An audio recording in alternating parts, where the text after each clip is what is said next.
Hi, my good people. So, with the recent event that we have all come to know about the catastrophic implosion of the submarine, there are different people who have come out, and one particular person has come out to say that he wish he had raised an alarm. So he said he wanted to say that he wanted to raise the alarm about the technique that has been used to construct this submarine. So he knew that this submarine was not ready to take people to Titanic, but he kept quiet. So this is something that he will have to live with. And so I don't want to live like that. I want to speak out. I want to give out my experience of what happened to me and the way to prevent another person from being trafficked or from being exploited blindly because of lack of knowledge or because of ignorance. I don't want another person to pass through the things that I will pass through in Thailand, and that's why I decided to talk about my experience in Thailand. My guys, I want to speak out my experience. I want to create awareness of human trafficking. Human trafficking may sound like a big word, and also you may think it's less important. But if you have gone through human trafficking, you will know how deep this thing is and how bad it is. And as we speak now, I hold the picture of Wycliffe. Yeah, baada ya asubuhi group kila mtu ako poa. Yeah, leo tickets zinaweza. So Wycliffe, if you remember, is the person who was coordinating the whole journey from Kenya to Dubai. And I'm so glad that some of our leaders here in Kenya are trying to create awareness. I'll just pin down. I'm so happy because I knew there was a person who was called Wycliffe, but I never got to know. But he was communicating with us. I'll just drop his audio. You hear how he was communicating to us in the group, and I'm so happy. I'm just going to pin down the picture and and the and what the leader, Queen of the North, wrote about this person. And I can just read something which says that Wycliffe Unguti Magara, he is allegedly said to have agency involved in trade and human trafficking. I just pinned down this this tweet. It was a tweet from the Kenya We Want, also tweeted his picture and gave a highlighted text of what he is involved in. And I'm so happy to see this.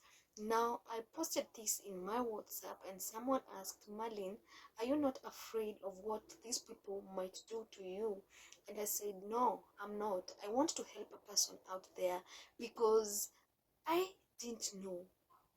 I I I never expected to be traded to another country. I just went with an innocent heart to do a job that I had been told. And some of these agents that took us, they are trying to show how innocent they were. They are saying that they were also lied to by Wycliffe. But my question is, we were not the first group that went to this trip of Thailand. There were other groups, and we have information that the first group that went to Thailand, they raised the alarm and said, hey, this place is not good. Don't bring more Kenyans here. They had that information with them. So that time that we were traveling to Thailand, they should have raised the alarm and told us, no, that place is not safe. Wait until we find a more safer job for you guys. So I'm so much mad when I hear an agent saying that they didn't know that Wycliffe tried, also lied to them. What is this? You had a group that had gone, so you had first-hand information from this crew. Why didn't you tell us? Why? People are taking this human trafficking as just, I don't know. I think if you have not experienced something, you don't know the the grave the, the weight it holds. I could have died. We have lost people there. I'm telling you, if you watch the documentaries, I was watching and I was saying, oh God, Lord, this was miraculous rescue. I couldn't have made it. I couldn't, I swear, I couldn't have made it through. Some died. They never made it to their home. I'm a survivor, and that's why I want to speak out. I want to create awareness that this thing is real. It's here. And so today I just want to give you a highlight of what I have come across human trafficking, and I hope that people will take this with the weight it deserves, because I tell you, I don't know, the time of COVID when we were on lockdown, how did it feel when you knew you will not go anywhere? Okay, that when you are in your home, how can you feel when you are totally locked down? You cannot be allowed to go anywhere. You are, it's like your whole life is depending on a person. He has your life at his hand. You cannot move. There's no freedom of movement. I'm telling you, this thing is is bad, and I hope that the government may take this thing serious and with the weight it.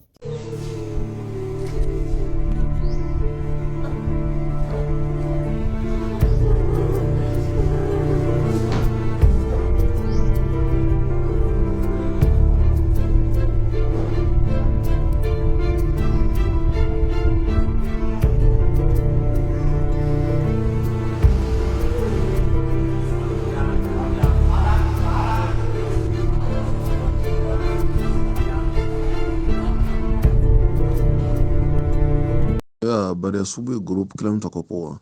Yeah, leo tickets zime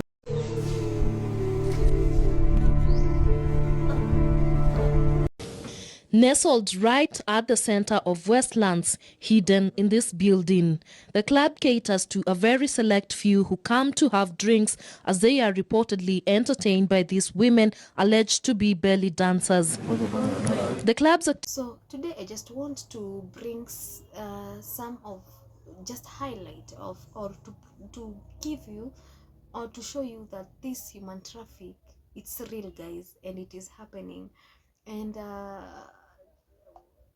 just recently Al Jazeera released some news, and I'll just pin it down, but I can also read for you some of the text that was written by Al Jazeera. And it said that 4 Thai citizens have been charged under Malaysian anti-trafficking law over mass graves and transit camps found along Malaysia-Thailand border in 2015. Guys, this was 2015. Now we are in 2020s, and ours happened in 2022, but ours was Thailand Myanmar human trafficking. This thing, guys, is still on, and people are taking it with less weight. They are not taking it seriously. We are at risk. People have to be careful. Now they are saying that they found a mass grave of people who had been killed. We were lucky that we survived that. I'll just play a small clip video. I do not own the copyright of that video, but that video, it was a documentary of a couple of how they lost a son, and this son was in the same camp we were in, guys. He was in Myanmar territory, and so sad because he did not make it. He died. And it's so sad. As we were from Kenya, we went to the same place, but God be the glory, we made it. Imagine if we could not have made it, we would have been talking different stories. So as I continue to share my story of human trafficking, I pray that people may take this thing with the weight that it deserves. You never know. You never know. I met a girl in Myanmar, and she told me her passport had expired, and so she was afraid. And so a friend came and told her that he has a solution, and he has a job offer for her. So that is the way she found herself in Myanmar. So she was told there was a job, and this job would fix her passport problems. But us, we were in Kenya, we were told that there is a job offer happening. There are a lot of people in Dubai. Their passport have expired, and they are being met by people and told, hey, I have a solution for this. And they don't know that the solution they are being given, it's another death trap. Hell's Gate. If allow me or permit me to tell you that this human trafficking is real, guys. It is real, and I just can't wait to share my experience in Myanmar. I hope we can take this thing serious with the weight it deserves. I don't wanna sit down and say I wish I did something. That is something that I don't wanna do. Family, like in my case,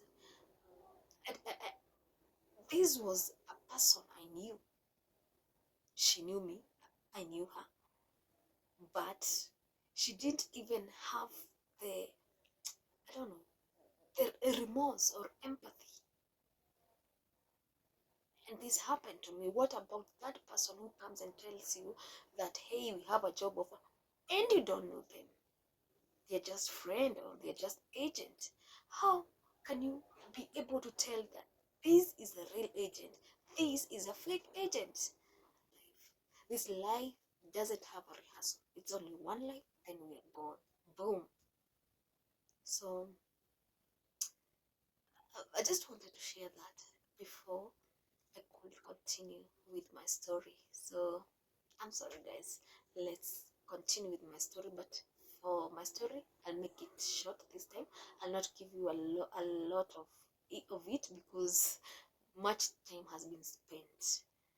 But anyway, thank you. So where were we? So after we entered the hostels, or rather the ladies hostel, it was dirty. That place was dirty. So as girls, we could not sleep in a dirty place. So we decided, you know what, we are going to wash. But before we could wash, some of we were told they were our bosses, our directors from from the company that we are going to work with.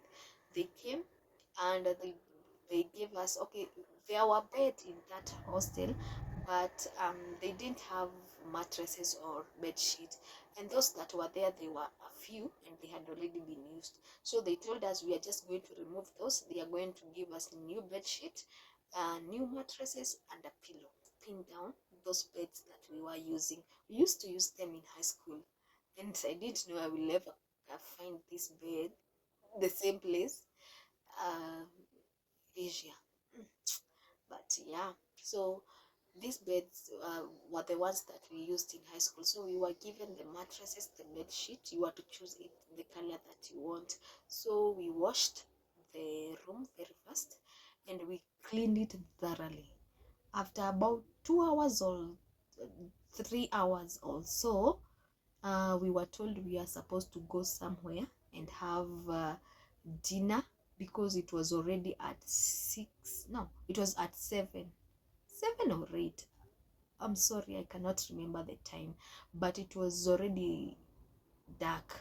So we were told we were supposed to go to somewhere so that we can have our dinner. Remember, we had not eaten, we had not taken anything, and except that KFC we had taken.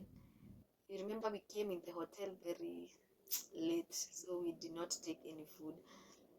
So yeah, we were taken to the hotel where we were supposed to take our meals. And I tell you, I've never gone to a restaurant. Okay, I have, but not the kind I went to. That restaurant. It had an eatery and also a club, I think. And when I say it was like last supper meal, it was because what we ate the first time, it was not what we were going to eat the rest of the days that we stayed there. That meal was, oh my god, it was like a buffet. There were you know Chinese food, and you know Chinese, they eat everything. That day I ate octopus. That day I ate what did I eat? It was called what? I cannot remember. There's another fish that is normally in the water. I ate it. There were all kinds of vegetables, all kind of meat. Call it cow, beef meat. Sorry, call it beef meat. Call it pork. Call it it's called what? This one for goat meat. Let me mutton. Call it mutton. Call it chicken. Even I swear there was even matumbo, but this matumbo were classic matumbo, not the matumbo we have for Kenya. So you know what I'm saying? For those of us in Kenya, they were all kind, and then there were drinks. We were told you can take any drink you want to take. There was alcohol, there was tea, and then their tea is not the Kenyan tea with milk and sugar. It's like a soda. Me, I was saying, why are you calling it tea? This is a soda. For them, they call it tea. And then, of course, there was the rice. I'm told that rice is the staple food in most of Asian countries, but it was classic rice. I'm telling you, hey, that day, the first day, we were welcomed with a lot of food. I think they were playing the mind game. They were enticing us to show us that this place is like paradise. There is everything you ever need. A hungry man is an angry man. So we were angry because of the journey we came through. Then we were hungry. So for them to remove that feeling, they had to treat us. I don't want to lie, that I had the most and the best food I could ever think of. It was nice. So we stayed there, and as we were eating, now we were shown who were supposed to be our bosses. Who will be our bosses as we continue with our day today. We were told what uh, uh, which company we would work for. We were told why we came to this place, and they just dropped the bombshell. Here, we don't care about your sisters. We don't care about your family. We care about money. Money only, nothing else. So they told us no love. So Kenyans, and the way they, you know what you do, especially, let me not mention names.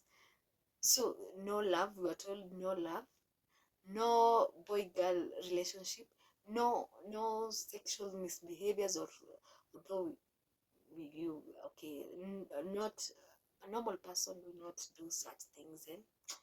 And I'll speak for myself. I don't want to speak about anyone. So we were told now this thing is serious. If you don't work, you no pay, and if you mess up, they are going to also mess you up.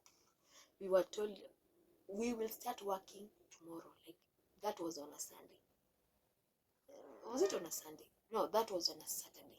So on a Sunday morning, we were supposed to go to the office very early. Very early, we were supposed to be in that office. I think we were supposed to be at. Oh, they gave us because we were new. They told us normally they no. Oh, because we were new, they told us for us we'll start working from 9. Then they are going to give us the whole timetable of how our day is going to run. So they told us everything there. We were given lines. We were given 3 lines, and so guys, so we were given new lines. They call it AIS. I now understand why Safaricom are very strict on line registration. You cannot register a line and not get a notification on your first line registration with Safaricom. So imagine there we could register more than 12 lines, and I don't know how they were doing it. No ID, but those lines could call, they could access, you could use data. I'm telling you. So we were given 3 lines, and then that day, the first day, but other lines were added. So yeah, we were given that in the first day. We were just given a highlight of what we'll do, and I remember my as we were talking, me, I think my mind was in another world, because all I could say, oh God, why? Oh God, why? Oh God, why? And then remember the whole journey, I have not even taken one selfie with myself and updated it. Even if now I have access to the internet, I can say, hey guys, I'm okay, we arrived well. Even to call my parents and say, hey, the place is nice. I didn't. I just wrote a message and said I'm okay, or we have arrived. But deep down, I knew this place was not good. So guys, allow me to just reach that place, reach that point for today. But I hope to talk more next time. I just wanted to tell you guys that this is not just a content or something to get attention. I just want to tell and create awareness of this thing, because many people are suffering. Remember, I survived. What about those who didn't survive? We must speak for them, or we speak to help another person, so that they don't go through what we went through. And it has been nice. And as always, if you love this video, like, leave a comment, and subscribe, and stick around for more. My name is Marveline